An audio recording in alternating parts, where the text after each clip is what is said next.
Hey everyone, Rob here. Today's video is going to be something different, something that I've never really done before. What we're going to do today is we're going to do a little time traveling back into the past. And we're going to take a little trip down memory lane into audio and music related stuff.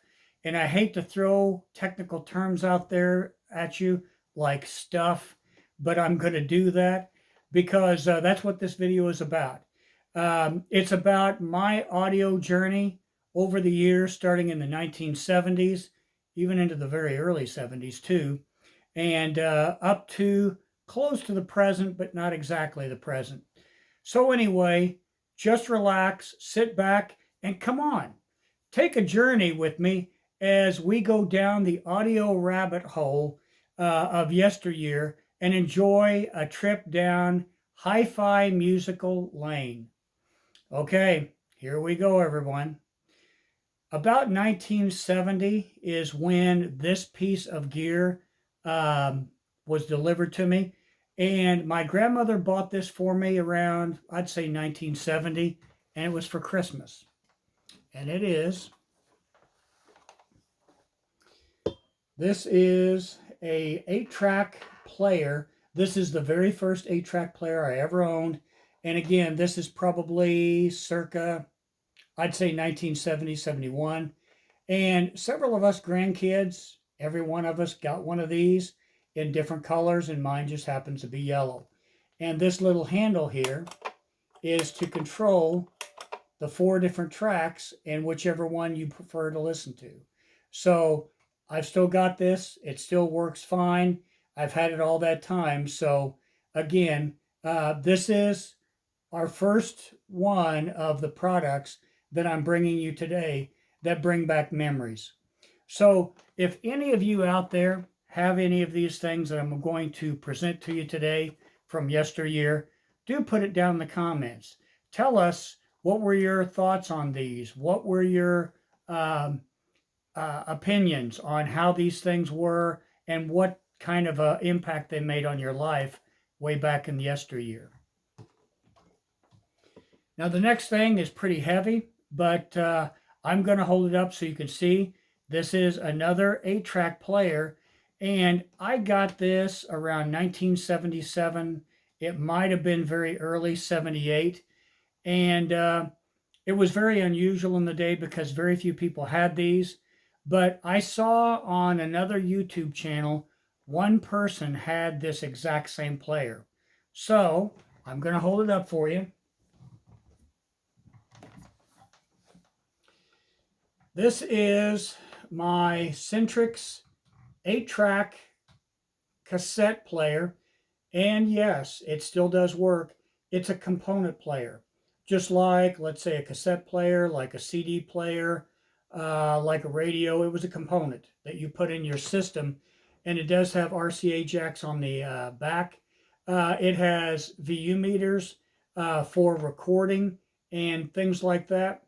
And I was a pretty proud person when I was about 17 or 18 years old when I got this. And I bought this from my local record store. And at the time, it was not only a record store, but a stereo store. And it was called Record Seller in Vincennes, Indiana. And Rick, he was the owner of the store.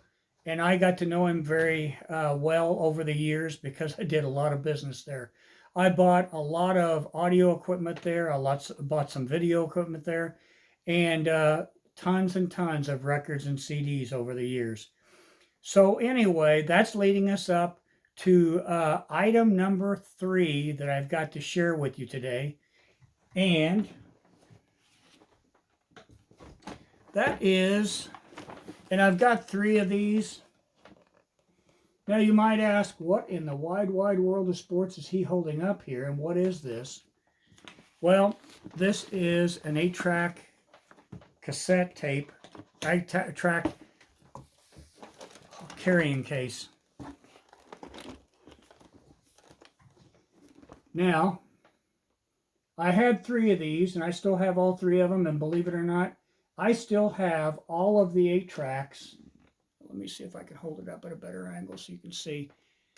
Keep in mind, before you berate my music quality that you're seeing right here, keep in mind I was 17, 18 years old when I began collecting these 8-tracks, and my musical taste probably sucked back then. But I was a budding music lover. Didn't really quite know what audiophile meant in about 1977 or 78. But anyway, I knew I loved music, and this was one great way to listen to it in my car at that time.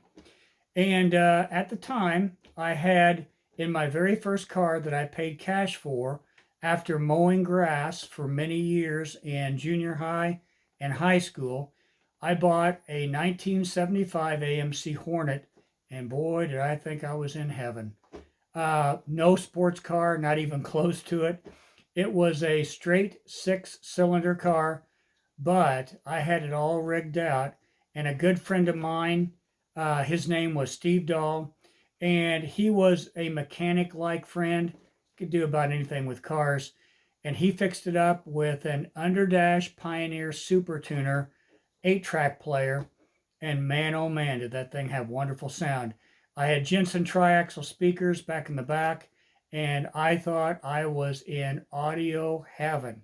And I think I was back then.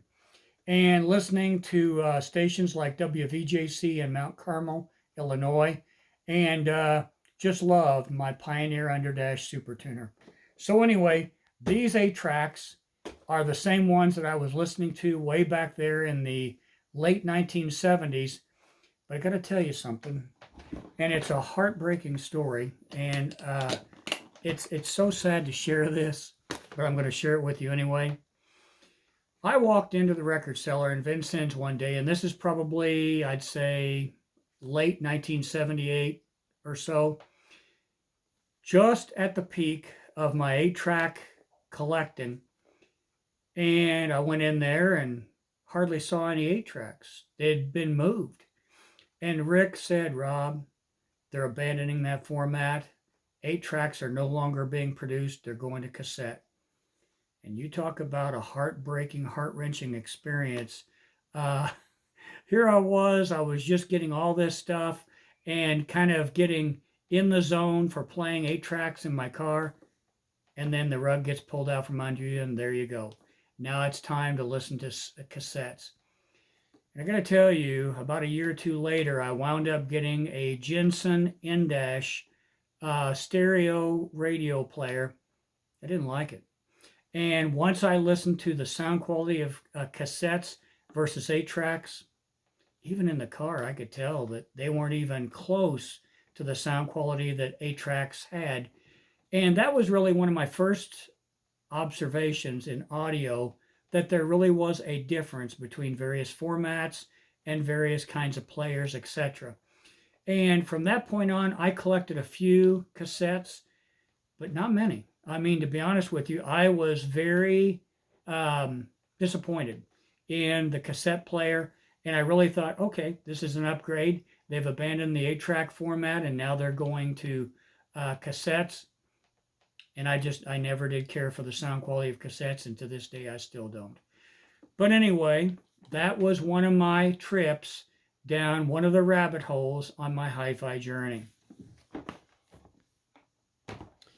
Okay, next. I have 2 books, and I purchased both of these in about 1983.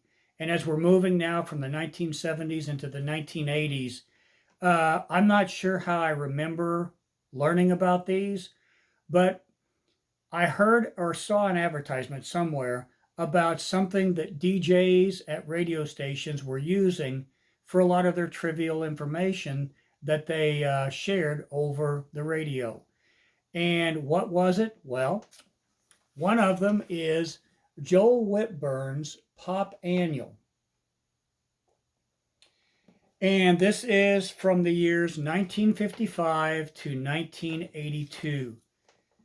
Now, this book I bought, like I said, in 1983, It covers all 100 hits.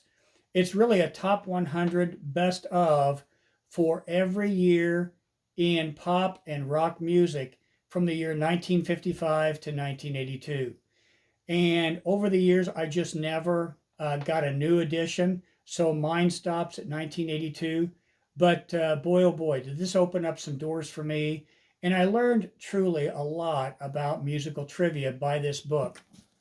Let me show you a little bit about how it's organized. All right, let's just open it up to 1969.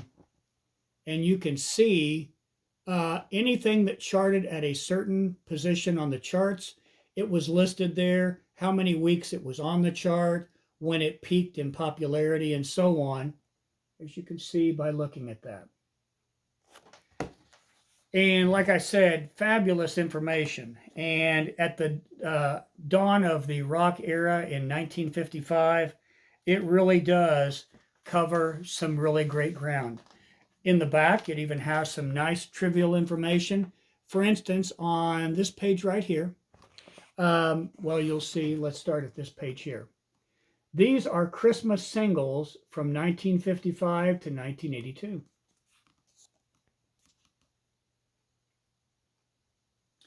I'm not necessarily into that, but hey, for those people that are, there was all kinds of very interesting facts in these books. And like I say, these were a DJ's best friend because they could use these to help really share a lot of that trivia information about certain artists on the radio.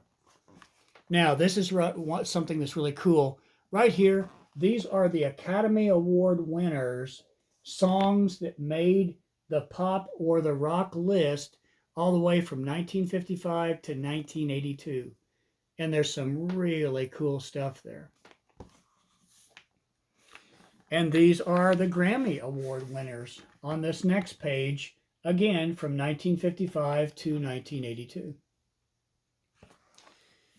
This book is a treasure trove of information. And like I said, it was the Bible for DJs back in the 1970s and 1980s. And many of them had these right in their radio stations. Now, the next thing I want to share with you today is another Joel Whitburn book, but this one's different. This is called Top Pop 1955 to 1982. And again, I bought this in 1983 when this was first released. And I'll even show you the copyright.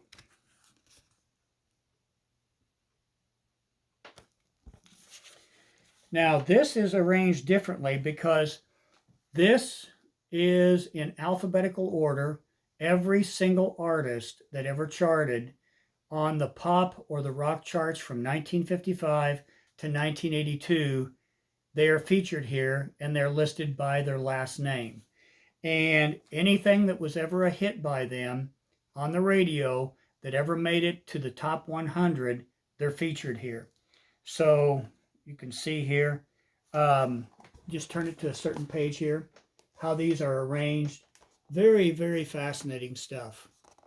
And like I said, I've kept these for decades, and I still use these as a reference for some music dating back to those eras, especially of the 60s, 70s, and early 80s. So don't know that you've ever seen these books or heard of these books, but if there's any of you out there that either have these, heard of them, or seen them before, put that in the comments. I'd be curious to know what your experience is with some of these really cool books by Joel Whitburn. Awesome stuff. Okay, next. This one right here is another book. This one has been long out of print. I bought this one in the early 1980s when I was just beginning to get into record collecting, and I was considering myself a collector at that time, although I didn't have that many LPs. But anyway, I don't even remember how I heard about this book or got a hold of it. I don't know if it was by mail order or if I saw it at a bookstore, but it is The Record Collector's International Dictionary by Gary S. Felton. Like I said, this is long out of print. These are all the genres of various collectors and some of the genres that these collectors all around the world had for their records. I'm going to show you.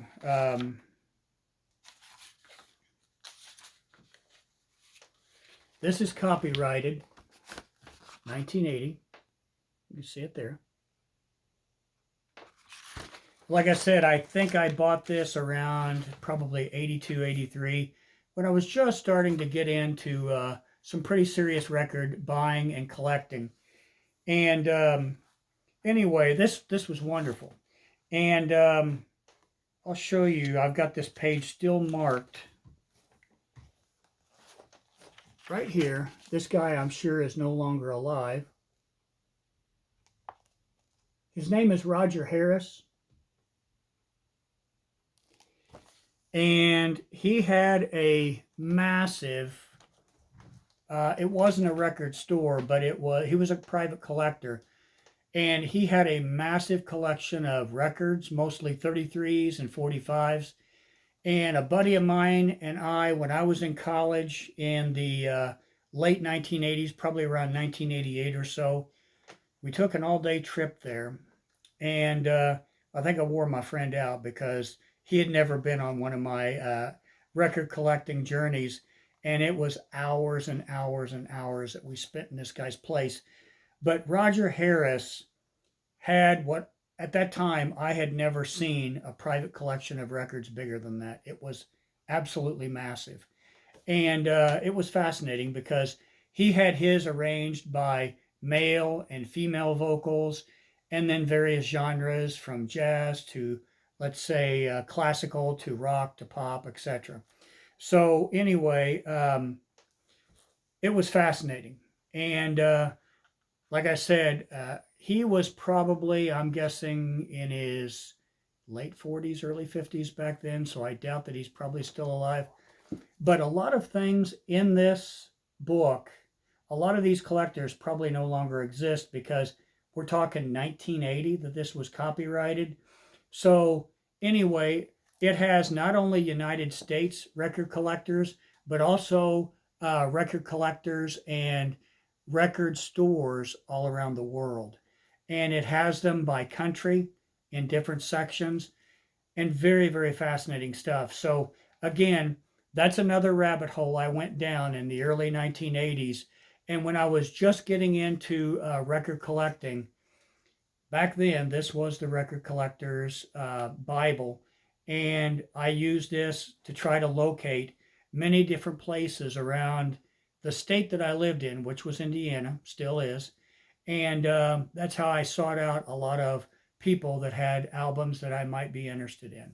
So anybody out there on this channel that's watching now, if you have this or if you've seen it, do put that in the comments because I'm curious to know how many other people out there like this or have even known it existed.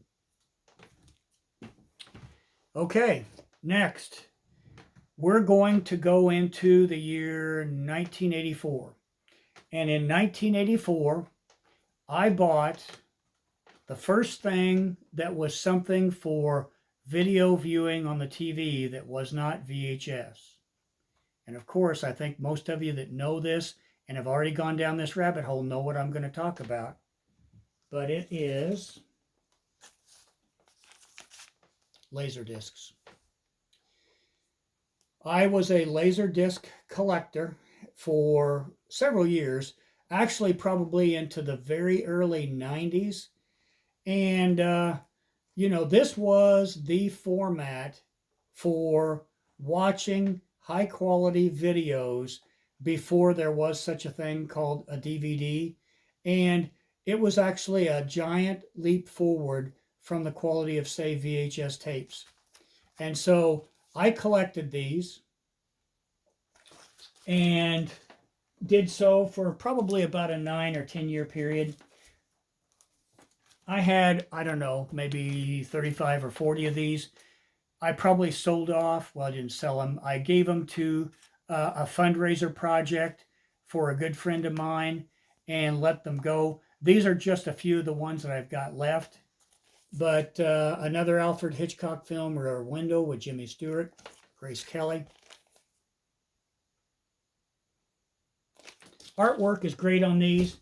Laser discs were the same size as a 33 1/3 LP. Here's a great classic from the 1950s, Kiss Me Deadly, film noir at its finest. And I've got this on DVD now. Here's an all-time classic, one of my favorite horror films of all time. Invasion of the Body Snatchers, Kevin McCarthy. This one right here is really a very well done horror film.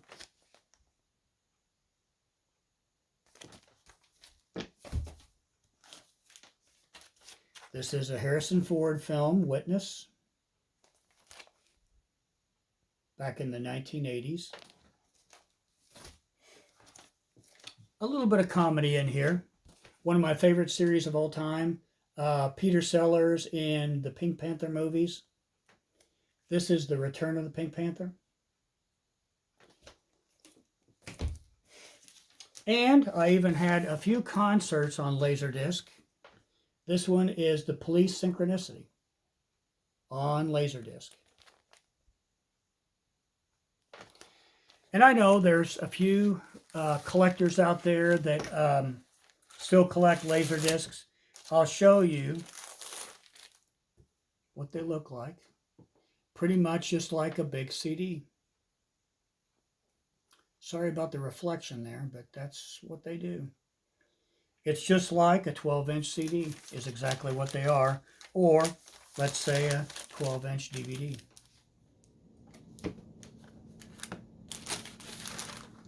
So anyway, all of that ended in about 1995 or 1996 when they came out with the new compact DVD that was the same size as a CD, and Laserdiscs, you had to flip them over just like an LP record because they couldn't contain enough info on one side.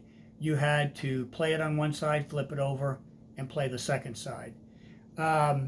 With the DVD that came out, all of that changed. By then, everything had miniaturized and they were able to get enough information on one side and there was no flipping. So it didn't take very long after 1996 to put a nail in the coffin of Laserdiscs at that time. All right, now, speaking of Laserdiscs, in about that same time period, the Bible of audio back then was the Absolute Sound. Stereophile was very close on the heels of that, but there was a spin-off magazine, and it was all about video instead of audio. And what am I talking about? Well, it was The Perfect Vision. And this was a spin-off of the Absolute Sound audio magazine. And a lot of the photographs on the back were taken by Harry Pearson, who had a wonderful Leica camera that took stunning pictures. But anyway, this is The Perfect Vision, and I subscribe to that just like I subscribe to the Absolute Sound, Stereophile. Here's another one. This one is from 1987. Here's another one. The Perfect Vision. They reviewed all sorts of components in the video world, whether it was Laserdisc players, later on it became DVD players, but TVs and surround sound systems, which were just beginning to come into their own in the late 80s, early 90s. And then the last one I want to share with you today.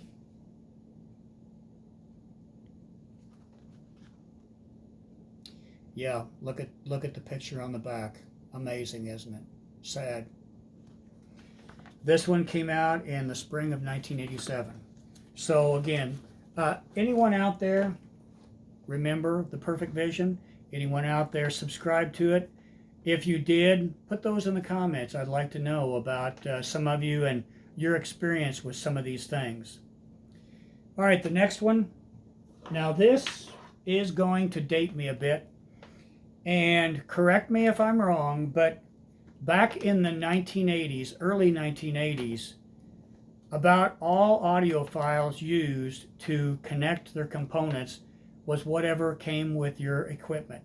And they were very shoddy, very poorly made RCA jacks that connected, let's say, your preamp to your amp or whatever. The first company that I am aware of that changed all of that and started to begin to really put out some quality product to do that same thing was Fulton. And I bought several Fulton cables, probably around, I'd say, 1983 or so, maybe 84. And here's my Fultons. I tried to find the name on them, but I couldn't. They do have gold-plated connectors on them. Kind of hard to see. I know it's blurry. Anybody out there remember these? Anybody out there have some of these, or do you remember these being your first interconnect cables that were definitely an upgrade from the standard kind of crappy ones that came with the audio equipment? Now, for those of you that don't believe there's any difference in sound quality and interconnects, kind of put some cotton in your ears or put some earmuffs over your ears to kind of block this out. But we're going to go from Fulton to the one that just blew this whole thing wide open. And after Fulton, I found another upgrade in interconnect cables, and this one became a monster. Pun intended. These are monster cables.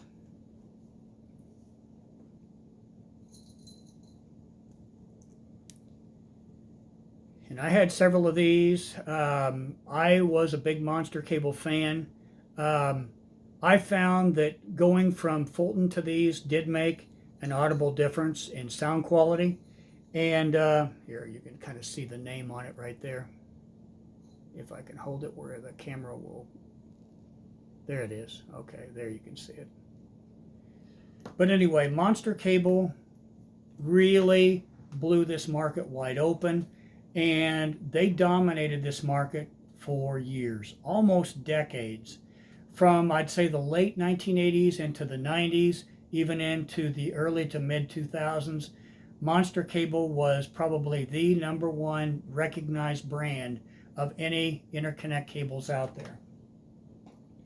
So anyway, if any of you use those, remember those, still have them in your system, put it in the comments. I'd be curious to know. Okay, now I've got something here to share with you, and this is something else. It's another rabbit hole that I've gone down. This is Tweak Contact Enhancer. I think this became popular in the very early 1990s, and for those of us that were hardcore audiophiles that really wanted our connection between, let's say, our record player to our preamp, or our preamp to our amp, or speaker cables to your speakers, we were using Tweak. It was a brush-on contact enhancer that was designed to get down in the little pits of your connectors that you couldn't even see and try to give you the best connection possible. Now, I found it did make a difference in sound quality. I know there were some audiophiles out there that said that this actually damaged their equipment and pitted it. Never saw that. In my system, it never did that, but I guess we're all different and it depends on the equipment that we're using. So anyway, anyone out there that has used Tweak before? I still have some, and I still have a little bit left in the bottle there. Now I'm going to show you something that if you're still looking for something as a contact enhancer, I found something that is available right now, and it's fantastic. And that is Deoxit. This replaces the Tweak in my system, and this stuff is fantastic. It truly does what Tweak was designed to do back in the 90s. and that is to enhance the contact of anything that you rub it on, because it is kind of a, wouldn't call it an oil, but it is a water-based connection between your interconnects and, let's say, your terminals that go into your preamp, etc. And it works. And it also comes with various brushes and things that you can use it depending on what you're connecting. And this is my one tweak for today that it is worth mentioning. Now, back in the 90s, as we're still continuing on to that era, Stereophile magazine had a couple reviewers that were trying to make CDs sound better. And keep in mind, back then, CDs sound terrible. I mean, in the 1980s and the 1990s, I had a CD player and it was lousy. I very rarely listened to it, only if I had a CD that I couldn't find on LP and I had no other choice. I played it, but it did not sound good at all. And somebody at Stereophile, I don't remember what reviewer it was, he had found a tweak that he used that he said improved the sound quality. What was that? Well, he took his CDs and put them in the freezer overnight, took them out, and he swore that after going in the freezer for about 24 hours, they sounded better. Well, guess what? I never used that. I never tried it. It sounded way too out there for me. Does anybody out there remember that or heard about that or maybe read those remarks in Stereophile magazine? Just curious, because that's one of those things that, you know, we're going down rabbit holes today, and that was one that was kind of a bridge too far for me, so couldn't comment on that one. All right, next, I'm going to go back into the 1980s for just a second. This was the forerunner of Sony's Walkman radios, and this was really a brand that was highly regarded back then and considered pretty high fidelity for its day. This is a Proton Walkman style radio. Bass and treble controls on it. It even was able to, you could put two different headphones in there, and you had various kinds of, well, you could adjust the volume left and right there, like a balance switch. And when I was in college at Vincennes University, I spent my summers working on the Knox County Highway Department, and I used this when I was walking behind a truck with 15 tons of blacktop and we were patching roads, and this would have been my kind of entertainment that I used while I was doing some very hard work in the hot sun. So, anybody ever heard of Proton? I also had a Proton radio that was a bedside radio, and I still have it, but I just didn't feature that in today's video. Now, moving on from the 1980s, and that Proton radio came from about 1982-83. We're going to jump ahead almost a decade, and by 1993, this was my new wheelhouse. It was a Sony Walkman sports radio, and this was cool. Very cool. You could attach it to a belt that you were wearing. It has a clip on it, so you could clip it on your pants, your shorts, whatever you're wearing. And it was very cool. And it had lots of memory sets on it and everything else, and it had good sound. And believe it or not, it still works to this day. And I still occasionally pack this with me when I'm going on a trip to listen to some music when I'm away from my home stereo. So, anybody remember that? Anybody have one of those? Just curious. So, the next one I want to share with you is something that I still use in my system. This, I think I began using these in 1990s, I believe. And that was a VPI brick. And these things are heavy. It's laminated steel, as far as I know, inside, encased in wood. And this was designed to go on the top of your amp, your preamp, your tuner, whatever.